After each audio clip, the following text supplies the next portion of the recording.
One more, and then we'll come over here. Go ahead. And thank you all for doing this. I'm a municipal politician, so one of the things that often comes up in municipal elections is the idea that Calgary actually sends more tax dollars to the province than we receive back in infrastructure grants and other things.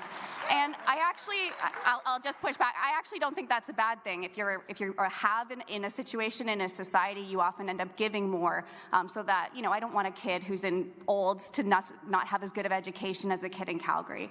And so my question is, I think the same principle applies in federal equalization. And so what is your responsibility to, you know, ensure that citizens all across Canada have similar services, which is what the equalization is about? And then also politically, how do you see yourself even being able to accomplish what you're talking about? Thank you for the question. It's going to be a lengthy answer, I think. Premier, you and Trevor have your work cut out for you because you usually handle this question.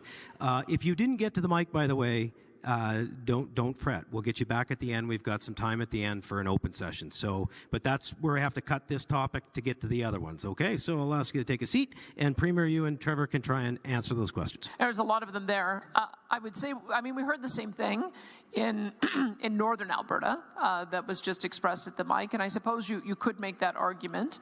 I don't find it particularly compelling because I think you can draw a line of sight from when you take product out of the ground in Grand Prairie or Fort McMurray. A lot of the decisions and financing associated with that happen in Calgary. The pipelines have to be drawn all the way through every part of this province. We upgrade the oil in Edmonton, and we make diesel available to our farmers. So I think you can get a direct line of sight about how development in one area supported by the investment in another area benefits all of us. It's a harder case to make about why we should continue to put up with over-taxation from Ottawa, because we have very expensive programs we pay for. If you looked at our areas of jurisdiction, healthcare, education, advanced education, children's services, senior services, infrastructure, that's about 70% of all the tax dollars that are generated. And yet we only collect 40% of the tax dollars. Ottawa collects 60%. They trickle money back to us on an uneven basis and then take the rest and use it in areas of the country, quite frankly, that are more amenable to voting for the Liberals, is how it looks to me. And so that's one of the problems that we face, is the fundamental unfairness of the system. And to hear, I mean, why should we continue supporting jurisdictions who don't want to charge market rates for electricity and then we make up the difference in other provinces? Why should we support jurisdictions that don't end up developing their own substantial natural gas resources because they're worried about a new revenue stream that will reduce their equalization? Those are the things that are happening. That's part of the reason why the program needs a rethink.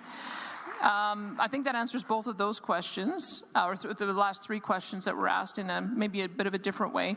When it comes to transferring tax points, I think the point was a good one, that Quebec has managed to transfer tax points, and they have acted unilaterally. I tend to like to see if we can address issues holistically, because I know the other provinces have frustrations like we do. We're not the only ones challenging equalization. Newfoundland and Labrador, British Columbia, and Saskatchewan have gone to court because of how unfair it is that small provinces are transferring money to support big provinces like Ontario and Quebec. So I think we have a few more voices that would work with us on that. But there's no reason why we can't work out an arrangement similar to get back and go unilaterally. When it comes to the wonderful idea of let's collect all taxes and then just send to Ottawa the amount that we owe for the services they provide, it would be a wonderful idea. Quebec hasn't even been able to figure out how to do that. So the feds still continue to collect their share in Quebec, and they are only able to collect the provincial share. But it would be, I think, an ideal to try to get to that point. But the reason it hasn't been done already is just we can collect only our share, and they would very likely be collecting that. That's why you'll see when we come to that video that it's a little bit more complicated to make a decision to go down that track. And then as for Keystone, I think my view is it's all of the above. We want pipelines north, south, east, and west. Surely we've seen that the Americans have expressed an interest in restarting that conversation. And I know that there are several pipeline companies that are looking at ways of increasing the amount that goes south by up to a couple million barrels a day. I think if we want to expand our markets, though, we need to be also building them east and west. So that's what I've been advocating for all of them. So good. Premier, thank you.